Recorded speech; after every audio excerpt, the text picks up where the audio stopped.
যারা অন্যায় করে ওরা সবসময় এই যারা প্রতিবাদ করে এদের বিরুদ্ধেই করবে। দেখবেন ফেসবুকে বা সোশ্যাল মিডিয়ায় যেরকম আছে সবাই দেখবে যে বিরোধ করবে এগুলো কারা বিরোধ করবে? যেগুলো মানুষ সমাজের খারাপ মানুষ।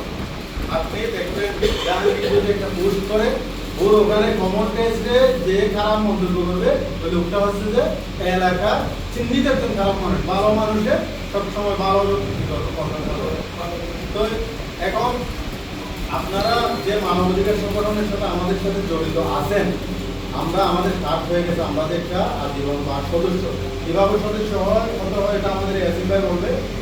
আপনার যে কার্ডটা আছে ওই কার্ডটা আপনি যে কোনো জায়গায় আমাদের রেজিস্ট্রেশন করতে আন্তর্জাতিক কয়েকটি দেশের আমাদের ইউরোপ কান্ট্রির স্বীকৃতিপ্রাপ্ত একটা সংগঠন। ওটার হয়তো আপনারা জানেন না, ওই কার্ডটার অনেক মূল্য আছে। ওই কার্ডটা আপনি যেখানে দেখাবেন ওখানে আপনি যে একজন মানবাধিকার কর্মী, আপনি যে কোনো জায়গায় যে কথা বলতে পারবেন ওটার একটা হচ্ছে আমাদের ধরতে গেলে ওইটা আমাদের একটা লাইসেন্স। আমরা অন্যায়রা অন্যায়ের প্রতিবাদ করবো যে কোনো জায়গায় গিয়ে কথা বলার ওটা আমাদের একটা আমাদের চেয়ারম্যান সাহেব মানবাধিকার প্রতিষ্ঠানের চেয়ারম্যান যিনি আছেন ওনার স্বাক্ষরিত একটা আমাদের কি আছে কার্ড আছে।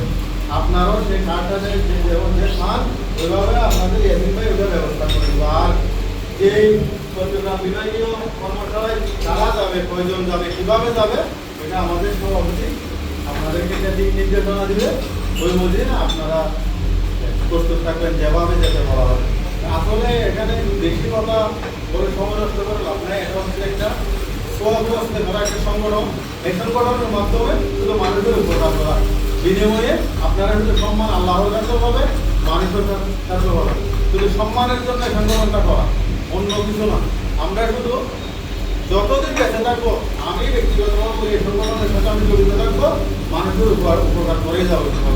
এই বল আমি আমার সংক্ষিপ্ত বক্তব্য শেষ করলাম।